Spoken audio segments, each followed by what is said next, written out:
கணியத்திற்குரிய அல்லாஹுவின் நல்லடியார்களே, அல்லாஹுடைய இந்த மார்க்க சட்டங்களை அல்லாஹுடைய தூதரவர்கள் கற்றுத்தந்த முறைப்படி அறிந்து கொள்வதோடு அதை நம்முடைய வாழ்க்கையிலே நடைமுறைப்படுத்தக்கூடிய மக்களாக அல்லாஹ் நாம் அனைவருக்கும் அருள் புரிவானாக.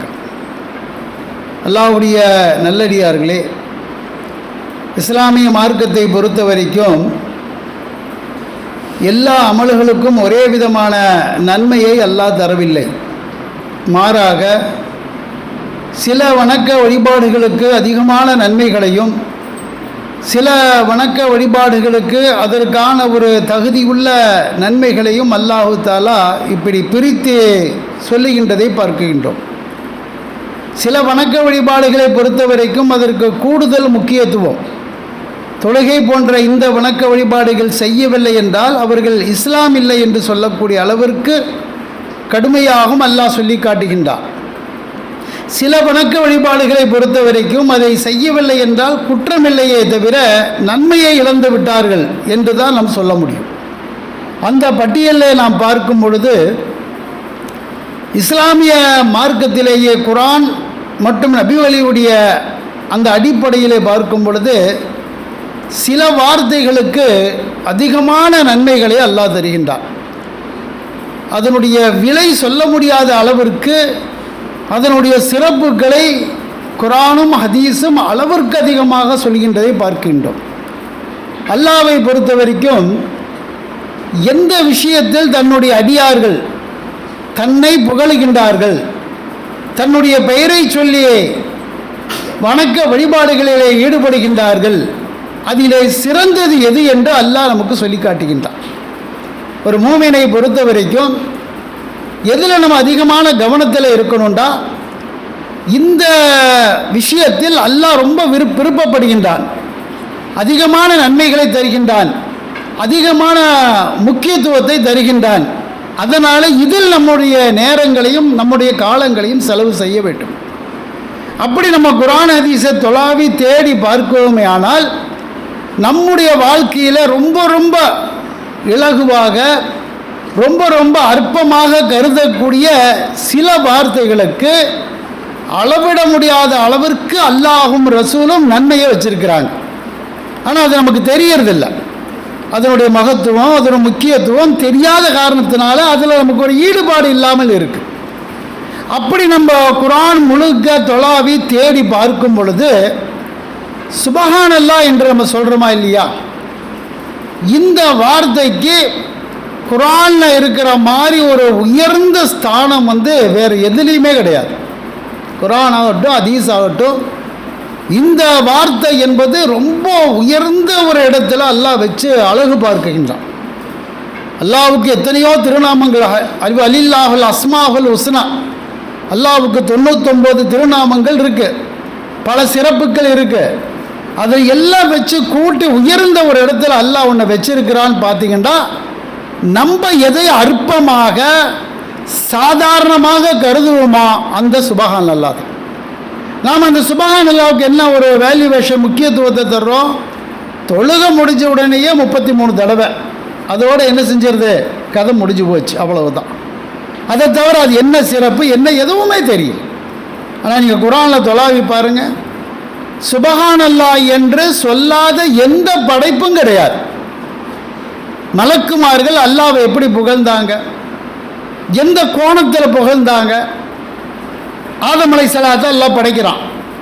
எல்லா மலக்குமார்கள் என்ன சொன்னாங்க, வேண்டாண்டாங்க, இந்த மனுஷன் சரியில்லை, இவன் வெட்டி இரத்தத்தை ஓட்டக்கூடிய இப்படி ஒரு குழப்பம் பண்ணக்கூடிய வேண்டாம் என்று தான் மலக்குமார்கள் சொன்னாங்க. அதையும் மீறி அல்லாஹ் படைக்கிறான். படைக்கும்போது என்ன கேட்குறான்டா, சில பொருட்களை காமிக்கிறான். இதனுடைய பேரெல்லாம் சொல்லுங்கன்னு மலக்குமார்கள்ட்ட கேட்கும்போது எந்த மலக்குக்கு தெரியல. ஆதமை அல்லாஹ் படைத்து விட்டு மலக்கை நிற்க வச்சுட்டு ஆதமுக்கு எல்லாத்தையும் கற்றுக் கொடுத்து ஆதம்கிட்ட அல்லாஹ் கேட்குறான், மலக்குமார்கள் என்ன தெரியாதுன்னு சொன்னாங்களோ அது அத்தனையும் ஆதம் அலைஹிஸ்ஸலாம் சொல்கிறாங்க. இந்த சம்பவம் நடந்த உடனேயே மலக்குமார்களுக்கு ஒரு அச்சம் ஏற்பட்டது. நம்ம தேவையில்லாமல் வார்த்தையை விட்டுட்டோம், அப்போ அந்த மலக்குமார்கள் அல்லாஹ்விடத்தில் மன்னிப்பு கேட்டு சரணாகதி அடைஞ்சாங்களா இல்லையா? அப்படி சரணாகதி அடையும் போது அவங்க சொன்ன வார்த்தை என்ன? சுபஹானக லா இல்ம லனா இல்லா மா அல்லம்தனா இன்னக அன்தல் அலீமுல் ஹக்கீம். இறைவா, நீ தூய்மையானவன், நீ எங்களுக்கு என்னத்தை கற்றுத்தந்தையோ அதை தவிர எங்களுக்கு வேறு எதுவும் தெரியாது என்று மலக்குமார்கள் அடிபணிந்ததாக குர்ஆனுடைய வசனத்தில் நம்ம பார்க்கணும். அப்போ மலக்குமார்கள் சரணடைகிறாங்க. அல்லாஹ்வுடைய தண்டனையோ கோபத்துக்கோ நம்ம ஆளாயிடக்கூடாதுங்கிறதுக்காக அவங்க சொன்ன வார்த்தையை நாம் பார்க்கும் பொழுது சுபஹான் அல்லாஹ் என்று சொன்னதாக குர்ஆனுடைய வார்த்தை இருக்கு. இது எதுவோ ரசூல் ஸல்லல்லாஹு அலைஹி வஸல்லம் நபியான பிறகு புதுசாக கற்றுத்தந்த வார்த்தையாம் பார்த்தா கிடையாது. இந்த வானங்கள் பூமி மனுஷனெல்லாம் படைக்கிறதுக்கு முன்னாடி மலக்குமார்கள் அல்லாஹ்வை புகழ்ந்த வார்த்தை எதுன்னு பார்த்தீங்கன்னா சுபஹான் அல்லாஹ் தான். இது புதுசாக வந்த வார்த்தையே கிடையாது. பல நபிமார்கள் அல்லாஹ் குர்ஆனில் சொல்கிறானா இல்லையா? அந்த நபிமார்கள் எல்லாம் மனுஷங்கிற அடிப்படையில் சில தவறுகளுக்கு உட்படுகின்ற நேரத்தில் அல்லாஹ்வுடைய கோபத்திற்கு உள்ளாக்கப்பட்டு விடக்கூடாது, அல்லாஹ்வுடைய தண்டனையிலிருந்து தப்பித்துக் கொள்வதற்கு சில மலக்குமார்கள் என்ன சொல்லி அல்லாஹ்ட்ட மன்னிப்பு கேட்டாங்க, எப்படி சரணாகதி அடைந்தாங்க நீங்கள் பார்க்கும் பொழுது இந்த சுபஹான் அல்லாஹ் என்று சொல்லக்கூடிய இந்த வார்த்தை. நம்ம கேள்விப்பட்ட ஒரு விஷயம் என்ன தெரியுமா? மூசா நபி அல்லாஹ்வை பார்க்கணுன்றார். அப்போ அல்லாஹ் என்ன சொன்னால், மூசாவை யாரும் என்னை பார்க்க முடியாது, இது வரைக்கும் யாரும் பார்த்தது கிடையாது. அல்லாஹ்வை பார்த்தது ஒரு படைப்பும் கூட இது வரைக்கும் பார்த்தது கிடையாது. அப்போ அல்லாஹ்வே சொல்கிறான், என்னை பார்க்க முடியாது, அந்த சக்தி இப்போ இந்த உலகத்தில் உங்களுக்கு இல்லை, மறுமையில் பார்க்கலாம், அது வேறு விஷயம். அப்போ மூசா நபி ரெண்டாவதும் கேட்குறேன், இல்லை உன்னை பார்த்து தான் ஆகணும். அப்போ அல்லாஹ் என்ன செய்கிறான்டா, அந்த ஒரு மலையை தூர்சீனா மலையை காமிச்சு என்னுடைய ஆற்றில் காமிக்கிறேன், அதுக்கப்புறம் நீ பார்க்கலாமா வேண்டாமான்னு முடிவு பண்ணி என்று அந்த மலைக்கு தன்னுடைய ஆற்றலை அல்லாஹ் காட்டினா மலை தவிடு பொடியாகி அந்த இடத்த விட்டு பறந்து போகுது. இந்த காட்சியை மூசா நபி கண்ணால் பார்க்கிறார். பார்த்த உடனேயே இந்த சம்பவத்தை பார்த்த மூசா நபி அடுத்த வினாடி மயக்கம் போட்டு கீழே விழுகிறார். தூர்சீனா மலையிலேயே அந்த பக்கத்திலே விழுகிறார். அவருக்கு மயக்கம் சில நாட்களுக்கு பிறகு தெரியுது, சில நேரங்களுக்கு பிறகு தெரியுது. அவர் மயக்கமிலிருந்து வெளியில் வந்த உடனேயே அவர் செஞ்ச முதல் வேலை என்ன? அப்படியே சஜிதாவில் விழுகிறார். விழுது அல்லாஹ்ட்ட கேட்கிறார், சுபஹானக துபுத்து இலைக்க வஅன மினல் முஃமினீன். இறைவா, நீ தூய்மையானவன், நீ வேண்டான்னு சொன்ன, நான் மீறி கேட்டுட்டேன், என்னை மன்னிச்சிரு, என்னை முஸ்லீமாக ஆக்கியரு என்று அவர் மன்னிப்பு கேட்டது குர்ஆனில் பார்க்குறோமா இல்லையா? மூசா நபி ஒரு தவறான விஷயத்தை அல்லாஹ்ட்ட கேட்கல, எல்லாத்துக்கும் அல்லாஹ்வை பார்க்கணும்னு ஆசை இருக்கு. அந்த ஆசையில் அவர் கேட்டார். அல்லாஹ் வேண்டான்னு சொல்லிட்டான்னு பேசாம விட்டுட்டு போகணும். மீண்டும் கேட்டதுக்கு அவர் எப்படி அல்லாஹ்ட்ட பாவ மன்னிப்பு கேட்டார்டா, இந்த சுபஹான் அல்லாஹ்வை சொல்லி தான் கேட்குறார். பல நபிமார்கள் சில இக்கட்டான சூழ்நிலையில் மாட்டும் பொழுதெல்லாம் இதை வச்சு தான் அல்லாஹ்வுடைய வேதனையிலிருந்து தப்பித்தார்கள் என்று குர்ஆன் சொல்லி காட்டுகின்றதை பார்க்கும். நாமெல்லாம் கேள்விப்பட்ட அந்த யூனுஸ் அலைஹிஸ்ஸலாம் ஒரு சமுதாயத்திற்கு நபியா போகிறாரு, சொல்லி பார்க்குறாரு, யாருமே கேட்கல. அந்த சமுதாயத்தை அழிச்சிரன்னு அல்லாஹ்ட்ட துவா செஞ்சுட்டு அவர் போயிடுறாரு. அல்லாஹ் அந்த சமுதாயத்தை அழிப்பதற்கு சில அடையாளத்தை இறக்குறான். அந்த மக்கள் பயந்து திருந்தி அல்லாஹ்வை ஏற்றுக்கிறாங்க. அந்த சமுதாயத்தை அல்லாஹ் அழிக்காமல் விட்டுறான். பல வருஷம் வெளியூருக்கு போன யூனுஸ் நபி திரும்பி வர்றாரு, ஊர் ஜேன்னு இருக்கு, யாரும் அழிக்கப்படலை, மக்கள் எல்லாம் நல்லா வாழ்ந்துட்டு இருக்கிறாங்க. அவருக்கு டென்ஷன் ஆயிடுச்சு, அல்லாஹ்ட்ட கோச்சிட்டு போகிறார். கேட்குறார், இந்த அக்கிரமக்காரனை வந்து அழிச்சிட்டு நான் துவா செஞ்சேன், நீ பாட்டுக்கு அழிக்கலையேன்னு அவர் கோபிச்சுட்டு போகிறார். அப்போ அல்லாஹ் யூனுஸை கூப்பிட்டு கேட்குறா, யூனுஸே, யா யூனுஸ், எங்கே கோபிச்சுட்டு நீ எங்கே போகிறப்பா? எங்கே போனாலும் என்னோட பூமி நீயே. அந்த நபிக்கு ஒரு பாடத்தை காமிச்சானா இல்லையா? ஒரு கடல் பிரயாணத்தில் போகும்போது தவறி கடலில் விழுகிறாரு, ஒரு மீனை வச்சு அதில் முழுங்க வைக்கிறான். பல ஆண்டுகள் அந்த மீன் வயிற்றில் இருக்கிறார். சிறை வைத்ததாகவே குர்ஆன் வசனம். ஒரு நாள், 2 நாள், 1 மாதம், 2 மாதம் கிடையாது, பல ஆண்டுகள் மீன் வயிற்றில் கிடக்கிறார். சிறை வச்சு தான் சொல்கிறான். இன்னைக்கு சில தவறுகள் செஞ்சு போட்டு ஜெயிலில் போய் அடைக்கிறாங்க. நம்ம ஊர் ஜெயில் எப்படி இருக்கும்? உலகத்தினுடைய எந்த ஜெயிலாக இருந்தாலும் சரி, 3 நேரம் சாப்பாடு கிடைக்கும், தூங்கலாம், பாத்ரூம் போகலாம், குளிக்கலாம், சொந்த பந்தத்தை பார்க்கலாம், கால் நீட்டி படுக்கலாம், பகல் நேரத்தில் சுத்தலாம். இதுதான் ஜெயிலுடைய நிலை. மீன் வயிற்றில் அல்லாஹ் வச்சிருக்கிறான்டா எப்படி இருக்கணும் கொஞ்சம் கற்பனை பண்ணி பாருங்க. காலை நீட்டி படுக்க முடியுமா? தூங்க முடியுமா?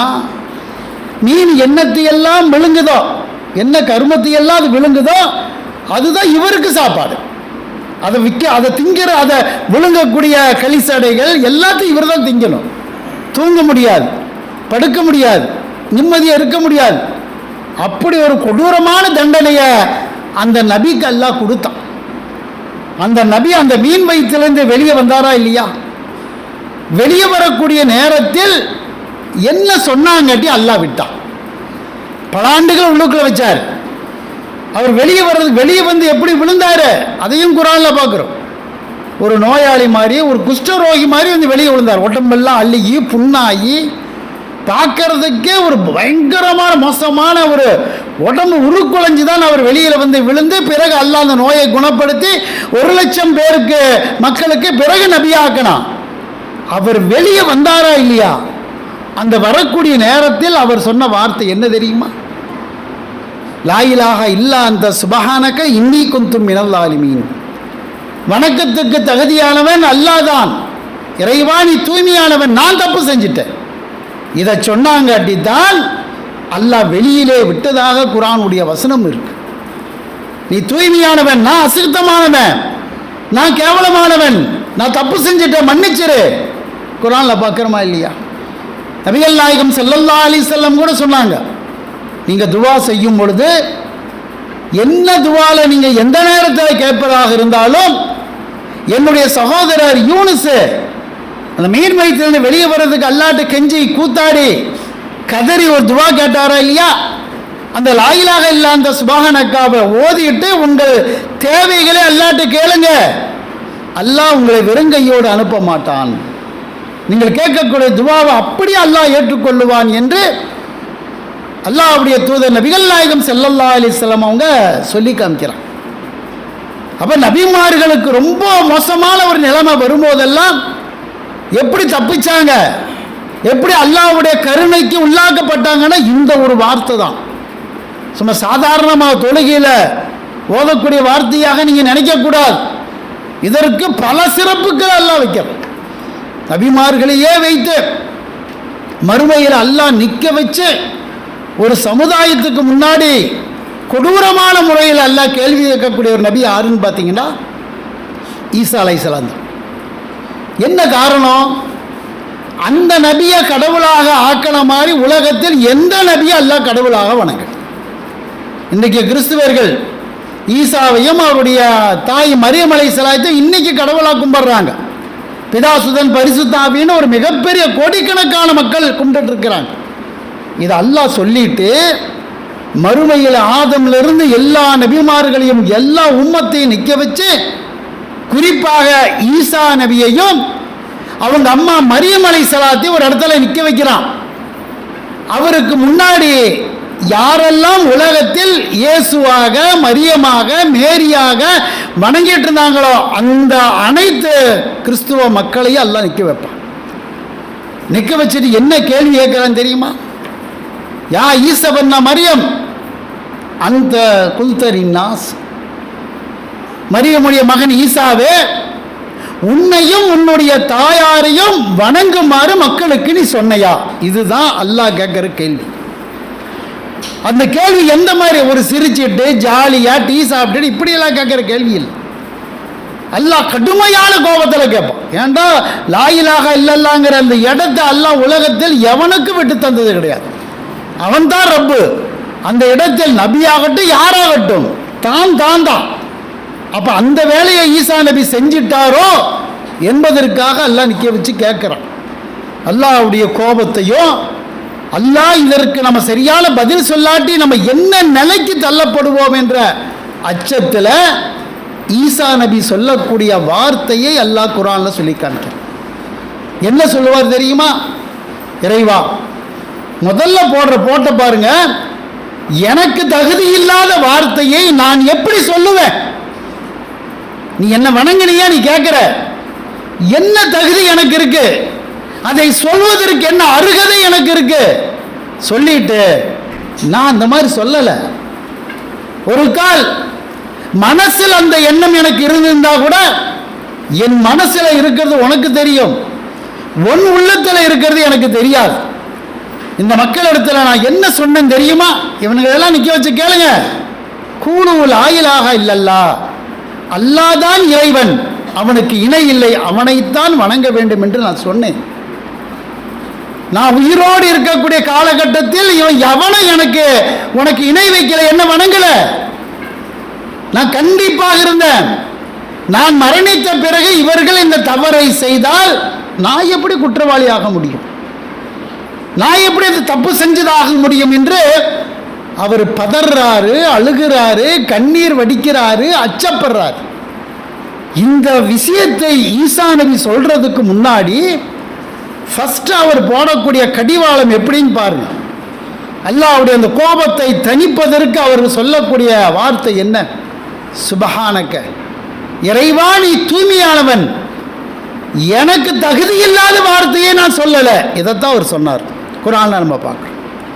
அப்ப அப்பேற்பட்ட ஒரு நபியினுடைய நிர்கதியான ஒரு நிலைமை. அவங்க அம்மாவும் மரியம் அலைஹிஸ்ஸலாம் பயந்துட்டு நிற்கிறாங்க. அல்லாஹ்வுக்கு தெரியும் இந்த கேள்வி அல்லாஹ் அந்த சமுதாயத்துக்கு முன்னாடி வைக்கிறான். அப்ப அந்த நபி எவ்வளவோ அல்லாஹ்வுக்கு சிறப்பு இருக்கு. ஆனா அவங்க சொன்ன வார்த்தை என்ன? சுபஹானக, எனக்கு தகுதி இல்லாத வார்த்தையை நான் சொல்ல மாட்டேன். பல நபிமார்கள் இப்படித்தான். என்னமோ சுபஹான் அல்லாஹ் என்பது ஒரு சாதாரணமாக நம்ம எடுக்கக்கூடிய வார்த்தையாக நம்ம பார்க்கிறோம். நபிகள் நாயகம் ஸல்லல்லாஹு அலைஹி வஸல்லம் எவ்வளவு இக்கட்டான, எவ்வளவு முக்கியமான இடத்துல அந்த நபியை பற்றி அல்லாஹ் சில அதிசயமான சம்பவங்கள் ஏற்படும் போது இதைத்தான் அல்லாஹ் சொல்றான். ரசூலுல்லாஹ் மெஹராஜுக்கு போனாங்க, எல்லாத்துக்கும் தெரியும். ஒரு இரவுல 7 வானம், சொர்க்கம், நரகம், அல்லாஹ்ட்ட போய் பேசி 5 நேரம் தொழுக, இது எல்லாம் அந்த மெஹராஜுடைய சம்பவத்தில் ஏற்படுது.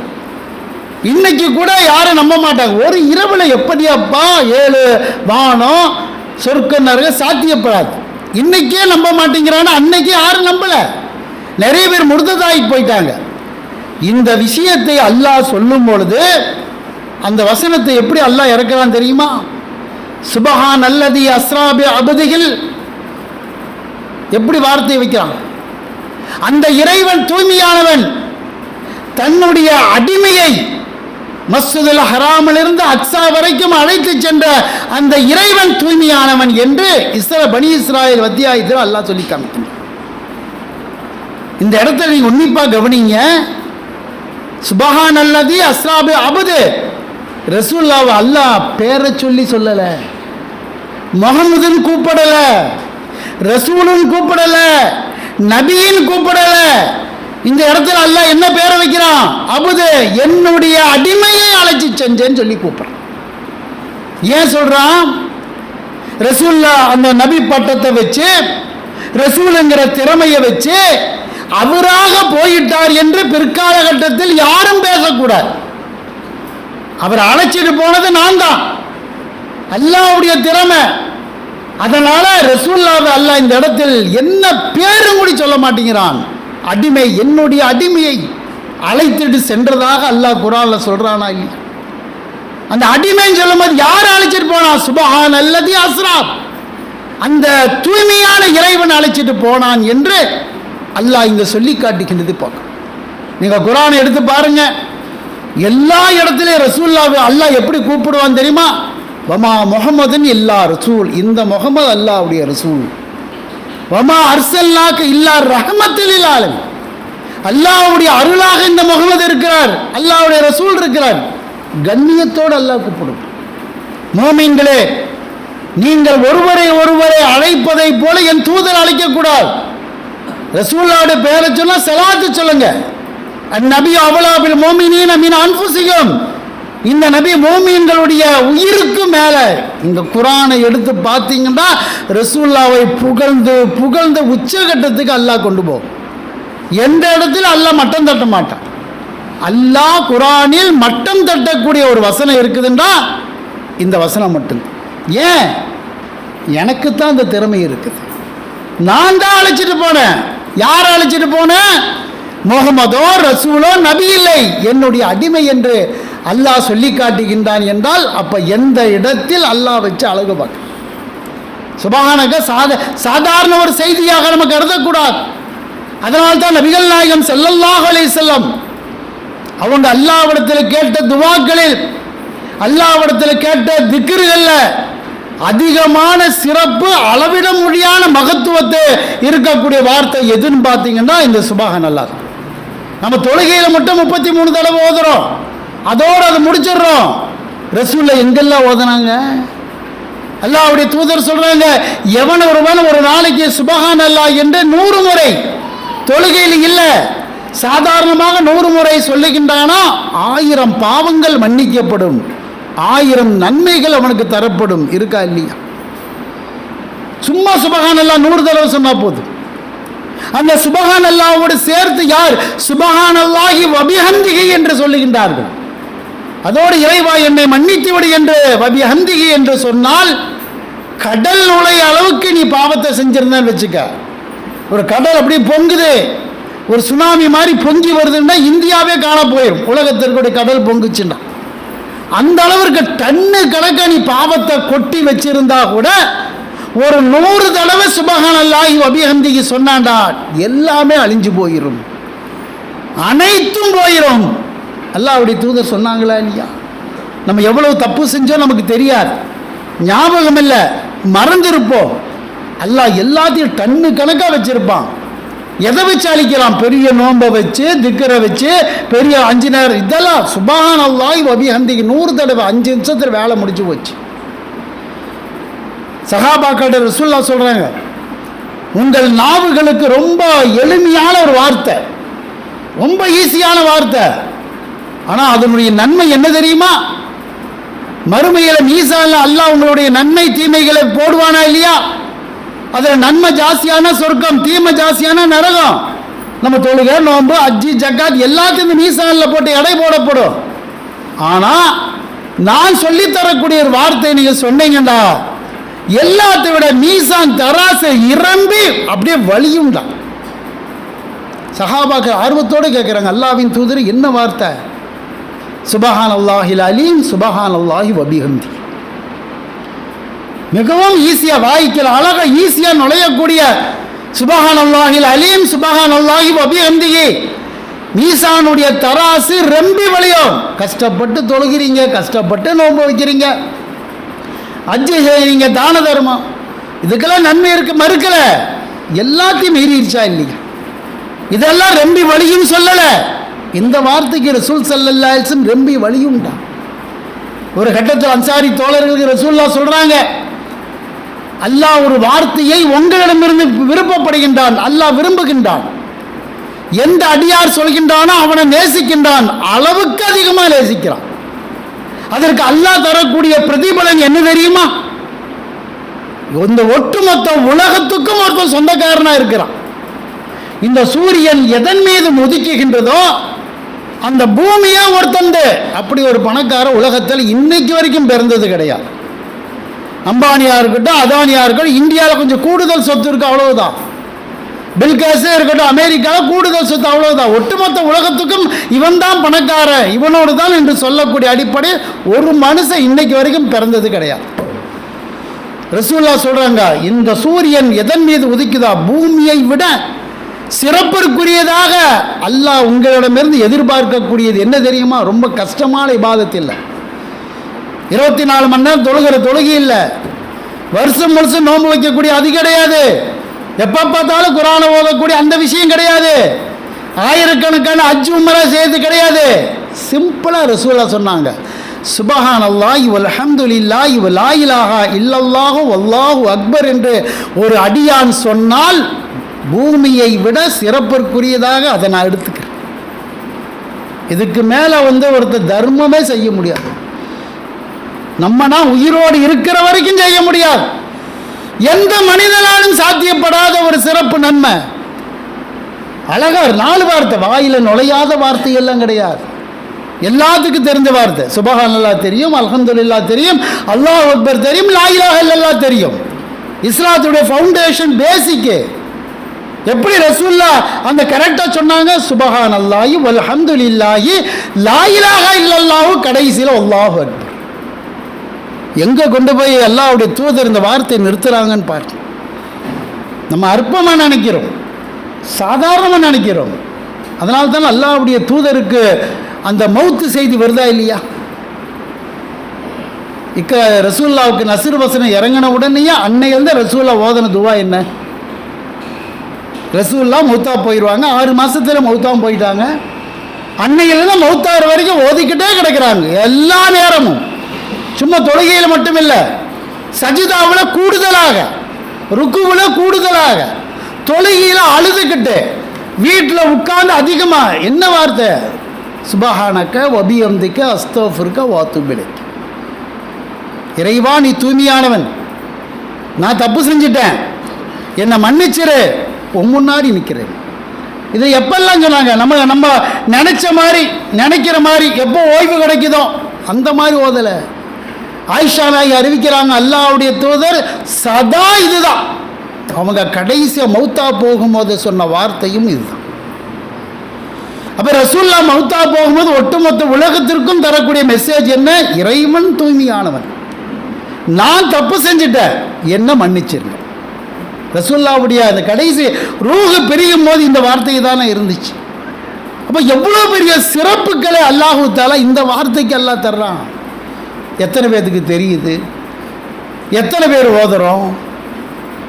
24 மணி நேரத்தில் நம்முடைய அதிகமான நேரம் 23 சாப்பிட்றது, திங்கிறது, துணிமணி மாற்றுறது, வேலைக்கு போகிறது, குழந்தைய கொஞ்சது, ஊர் சுற்றுறது, இதுதான்.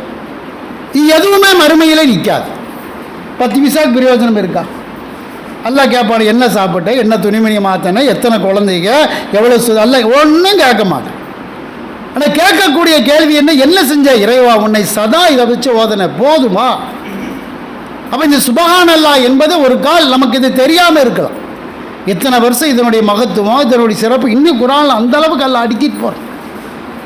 ஒரு கட்டத்தில் இறுதியில் அல்லாஹ் சொல்கிறான், மறுமையில் சொர்க்கவாதிகளை சொல்லும் பொழுது அல்லாஹ் டிக்ளேர் பண்ணி இவன் சொர்க்கத்துக்கும் நரகத்துக்கும் முடிவு பண்ணியாச்சு. நம்ம சொர்க்கத்தில் சுற்றிட்டு இருப்போம். ஒரு கால் நம்முடைய அத்தா, நம்முடைய அண்ணன், நம்முடைய மனைவியை, நம்ம சொந்த பந்தத்தை சந்திக்கக்கூடிய ஒரு சூழ்நிலையை அல்லாஹ் ஏற்படுத்துவான். அப்படி சந்திக்கும் பொழுது சொல்கிற வார்த்தை என்ன தெரியுமா? இந்த உலகத்தில் என்னென்னமோ பேசிகிட்டு இருந்தோம். சுவனவாசிகள் சொல்லக்கூடிய வார்த்தையை அல்லாஹ் சொல்லுகின்றான், அல்ஹம்துலில்லாஹ், எல்லா புகழும் அல்லாஹ்வுக்கே, அல்லாஹ் தூய்மையானவன், இந்த சொர்க்கத்துக்கு வாரிசாக ஆக்கிய அல்லாஹ் தூய்மையானவன். சொர்க்கத்தில் நம்ம சொல்லக்கூடிய வார்த்தை 2 தான். எல்லா புகழும் அல்லாஹ்வுக்கு. எதுக்கு? சுவனத்திற்கு என்னை வாரிசாக ஆக்கிய அல்லாஹ்வுக்கே எல்லா புகழும், அந்த இறைவன் தூய்மையானவன். இதுதான் சுவனவாதிகளுடைய வார்த்தையாக அல்லாஹ் குர்ஆனில் பதிவு பண்ணுறான்டா. இங்கே சொன்னாதானே உங்களுக்கு அங்கே வாயில் வரும். இங்கேயே அந்த வார்த்தை இல்லை, இங்கேயே அது சொல்ல வேண்டாம், வறுமையில் கிடைக்காம போய். அப்போ அதிகமாக இந்த வார்த்தையை பயன்படுத்தி அல்லாஹ்வுடைய நெருக்கத்தை பெறக்கூடிய மக்களாக அல்லாஹ் நாம் அனைவரும் ஆக்கி அருள் புரிவானாக. வாஹிரத்தாவான அல்ஹம்துலில்லாஹி ரப்பில் ஆலமீன்.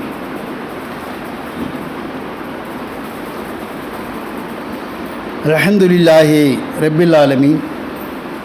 கண்ணியத்திற்குரிய அல்லாஹ்வுடைய நல்லடியார்களே, இப்போ நமக்கு அதிகமான நேரங்கள் நமக்கு இருக்குது. உதாரணத்துக்கு சொல்லப்போனால் காலையில் அந்த சுகரு, ப்ரெஷரு, கொலஸ்ட்ரால் உள்ளவங்க வாக்கிங் போவீங்க. போகும்போது ஏதோ ஒரு பலாயை பார்க்காம, ஏதோ ஒருத்தனை பற்றி பேசாமல் சுபஹானல்லாஹ்னு சொல்லிட்டு போங்க. ஒரு 1000 தடவை சொன்னீங்களே கிட்டத்தட்ட எவ்வளோ? 10,000 நன்மை கிடைக்கும், 10,000 பாவங்களை அழிஞ்சு போகும். ஒரு ஊருக்கு போகிறோம், பஸ்ஸில் உட்காந்துட்ருக்குறோம், இந்த தேவையில்லாத ஃபோனை வச்சுக்கிட்டு கண்டதெல்லாம் பார்த்துட்டு இருக்கிறத விட வாயில் சுபஹானல்லாஹ், சுபஹானல்லாஹி வபிஹம்திஹி, சுபஹானல்லாஹில் அலீம் சும்மா ஓதிட்டே போங்க. அது அதோடைய நன்மை நமக்கு தெரியாது.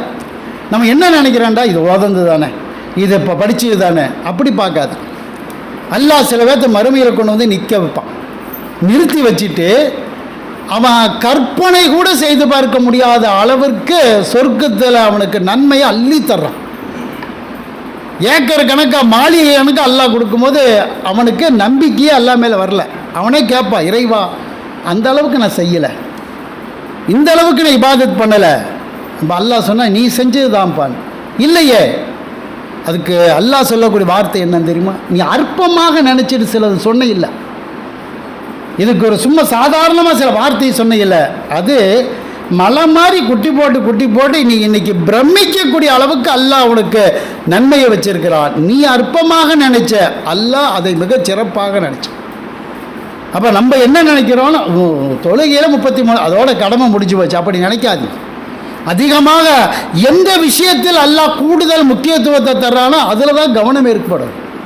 அல்லாஹ்வுக்கு எத்தனையோ சிறப்புகள் அஸ்மாவுல் ஹுஸ்னா இருக்குது. இதையே திருப்பி மலக்குமார்கள் ஓதனாங்கிறான், நபிமார்கள் ஓதனாங்கன்னு சொல்லி காமிக்கின்றான். அது ரசூல்லா அதிகமான முக்கியத்துவத்தை கொடுத்தாங்கன்னு சொல்லி காமிக்கிறான். ரசூல்லா மௌத்தா போகக்கூடிய நேரத்தில் கடைசியாக சொன்ன இப்படி சிறப்புக்கு அல்லாஹ் அடிக்கிட்டே போகிறான்டா. இதில் என்னமோ ஒன்று மறைமுகமாக ஒளிஞ்சிருக்கு, இதில் ஏதோ ஒரு மிகப்பெரிய அதிசயம் புதைஞ்சு கிடக்குது. அல்லாஹ் கூடுதலாக இதற்கு ஒரு முக்கியத்துவத்தை தர்றான். அல்லாவே தரும் பொழுது நாம் அதைவிட பல மடங்கு அதற்கு முக்கியத்துவம் தரக்கூடியவர்களாக நாம் இருக்க வேண்டும். அப்படி இந்த சுபஹான் அல்லாஹ் என்று சொல்லக்கூடிய இந்த திக்ரை அதிகம் ஓதக்கூடிய மக்களாக அல்லாஹ் நாம் அனைவரையும் ஆக்கி அருள் புரிவானாக. வாஹிருத்தாவான அல்ஹம்துலில்லாஹி ரப்பில் ஆலமீன்.